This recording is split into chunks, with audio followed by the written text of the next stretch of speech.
My life with spinocerebellar ataxia, a legally blind person driving a power chair. Part 1. Hi everybody. Today I want to talk to you about driving a power chair. A lot of people seem to think that driving a power chair is easy. For me it's easy, but it's not always that easy. People ask me, do you have a license for that thing? No, I don't, and I hear that question 100 million times and I get very sick of it. So if you meet me, please don't ask me that. You don't need a license for it, but you do need to have a good sense of your environment, and you have to be precise in your driving, very much as you would if you're in a car, because these things are very heavy. This particular one that I have at the moment weighs 125 kilograms, and you could hurt somebody quite seriously if you hit them with it and knock them over. I've personally had it run over me. It was an accident. I won't go into the details because I was stupid. I made a stupid mistake and it ran over me. But I'm going to show you a few things that I've filmed about the techniques of driving the power chair. I'd say my biggest problem are other human beings, because people, particularly these days, don't watch where they're going. People tend to walk along texting, which is the worst thing for me. Because I have a vision impairment as well, I have to be doubly cautious. I have to be completely aware of my surroundings and of people and what they are doing. I'm forever watching. Whereas when I used to walk and I used just a cane, I tended to look at my feet, because I was growing up, I didn't use a cane and I was always falling down or up or over the things because I didn't see them. So I tend to walk with my head down, watching my feet all the time. But in a wheelchair, I can't afford to do that. I don't care what's directly in front of me. That's not my problem. My problem is keeping my eyes open to see what people are doing. I had a man the other day. I was going along the street down at the shops, and this man came out between some cars, walking swiftly, looking at his phone, and he was heading straight into me. And I actually had to call out to him, hey, hey, hey. And he looked up and I'd already stopped, but he was still coming, and I yelled out, and he stopped and said sorry. Now, the reason I didn't move out of his way was because it was going to be a quick movement. I wasn't sure if there was anybody behind me or coming up beside me. Had I moved, perhaps I could have hit somebody in that sideways movement, and I'm never willing to do that. I'm never willing to take that chance. I'd rather stop and have someone walk into me than me hit somebody. And I have had quite a few people walk into me and land in my feet, particularly in a crowded environment where they're not watching where they're going, but they're in a crowd, which just blows my brain that people do that, but they do. I was going down Flinders Street one day towards the station, and it was crowded because it always is in Flinders Street going towards the station. And this woman came dashing up the other way with her face in her phone, and I couldn't move. I wasn't willing to move out of sideways because there were people all around me. So I stopped and I let her walk into me. Now she landed on me, her pointy-heeled shoes kicked into my shin, which was extraordinarily painful, but it wasn't my doing, it was hers. She wasn't watching where she was going. She had her phone in her face. Other people could get out of her way, but they didn't have the weapon that I've got in my possession, my chair. I can hurt somebody, so I wasn't willing to do that. Unfortunately, that day I got hurt. She just toddled on away, but I was left with the hole in my leg. And it's not the first time it's happened, and it won't be the last. Also, people will walk backwards in all sorts of situations, most usually in a supermarket.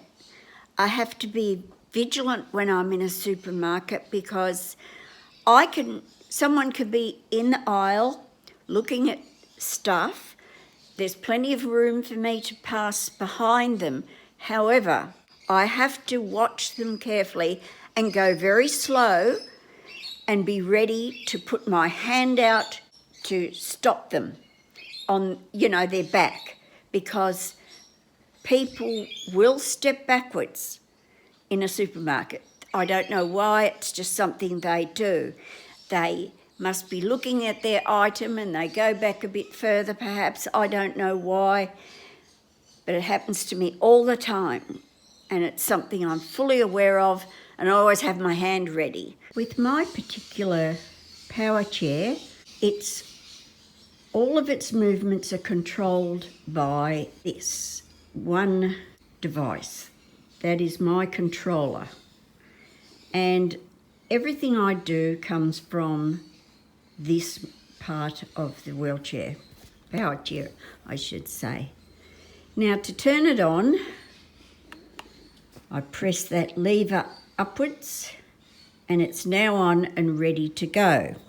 Depending on what you were doing last, where you were, whatever your last setting was, this will return you to that setting that you were on.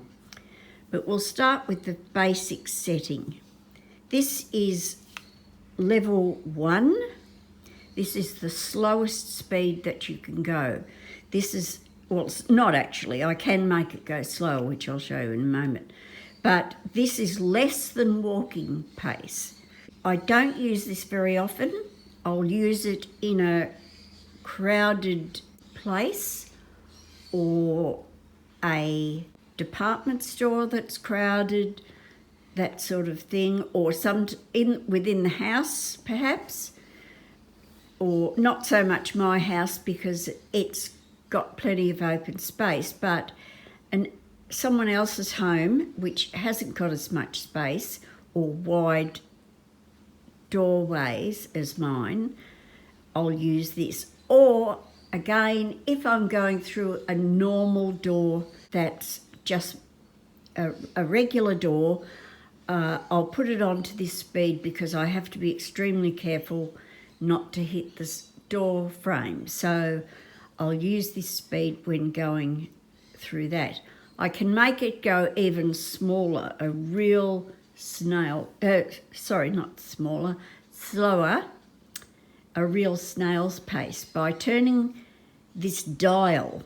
This dial gives me more control over the speed. As you can see, I'm slowing it, and I can practically slow it till it's barely moving. I would never use it on that speed. It's just completely impractical.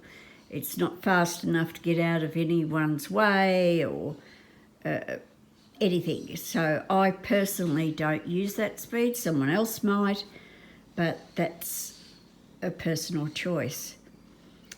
On the controller, there are several other buttons. The controller here which I steer the chair it goes, I'll turn it off momentarily because I want to show you what it does. It goes forward, sideways and backwards. You can twirl it if you like. And if you're turning around in a circle, you don't do that. You just hold it in one position and it will turn the chair around. But there are different things you can have on this. I prefer a ball because it's easier for me to hold.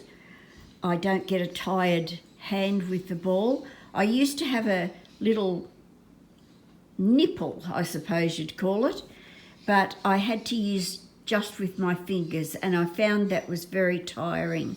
So I moved on to a ball, which is much better.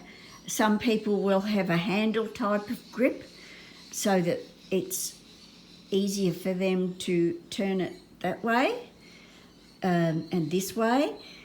It's like a handle on a lawnmower that you pull up. It's sort of similar to that kind of handle. Now, I'll turn it back on again. This is the horn button. Now, that may sound good here because I'm in a very quiet environment, but when you're out in the street, it's completely useless. People can't hear you. It's better if you can have a supplementary bell, bicycle bell, or a horn of some kind.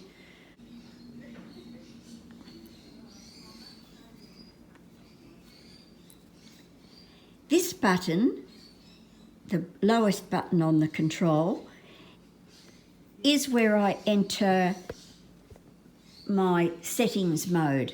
Now, I can't control a lot on the chair because most of the settings for these modern chairs are done by computer, very much like a car. So you don't have a lot of control, but what I can do is set the time and date, and I can reset my time, my distance on it, because this has a trip meter. So I've gone to reset trip meter, and there we go. Execution is carried out. So now I'll go back to the drive mode, and as you'll see, the trip meter is at 000.0. Once I start off again, that will come up. You also have a mileage on it. Mine is currently 6,158 kilometres I've done on this chair. So it's done pretty well for its age. And with this on-off button again, I can change the speed of the chair. It's now gone up to 2, which is I would say is my most commonly used speed. I use that when I'm in a crowded space, and I then tend, because that is actually too fast to be in a crowded space, but then I turn the dial down on the right-hand side again to make the chair go slower. But it still gives me a little more torque or oomph if I need to be getting over a small step or something like that. And it'd have to be a very small step at that speed. Then I can go up to 3, which is one again I use a lot, and turn the chair down. I'll usually have it on 2 if I'm getting into a bus, depending on the slope of the ramp. If the ramp is very steep, I'll put it on 3 because I need that extra torque or strength of the motors to get me up that ramp, but I don't need the speed. So I'll put it up to 3 and turn this down a bit so I have good control over the chair, but it still has the strength to get me up that steep ramp. If it's flat, I'll turn this right down because it can just drive on quite easily. The fastest speed on this chair is 4, which is equivalent to 8 kilometres an hour. If I'm going down a hill, it can get itself up to 8.2, but on the flat, it's generally 8 kilometres. Now you can turn the control dial down on the chair when it's in that speed, but I find I don't have as much fine motor control with it. If I want to do fine movements, the chair tends to jump a little and it can easily bump into something. So if I'm doing something precise, I would prefer not to have it on this speed at all. This speed I use when I'm out in the open, for example, and particularly on the roads. If I have to be because I live in the country, I sometimes have to be on the road. So I will put the chair up into the fastest mode so that at least I'm travelling at a reasonable pace. Any open area I will use 4. I also need it to be on 4 if I'm going up a higher step. This thing can't climb great big steps, don't get me wrong, but it will go over a good 2-inch, maybe 3-inch if I'm lucky, gutter. And if I have it on 4, I pull right up to the gutter, then push it into drive forward, and the chair should lift up because these front casters are on springs that the force of the chair will force those to lift up.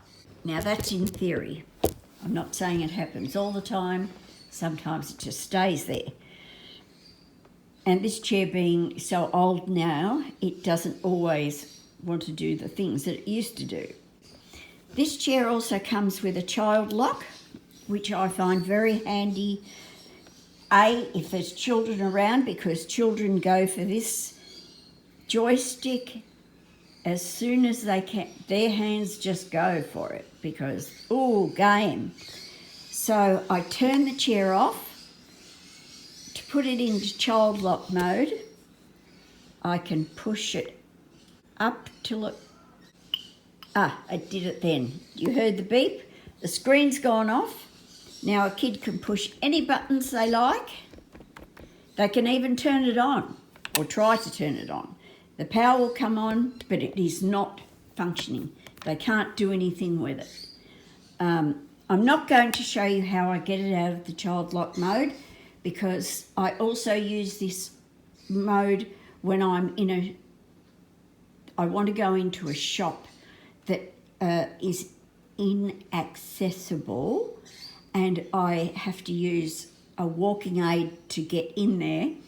I will leave my chair outside. I'm not going to show you how it's unlocked because this is a private, this isn't a private video. So, sorry folks, I can't show you how it unlocks, but I can unlock it now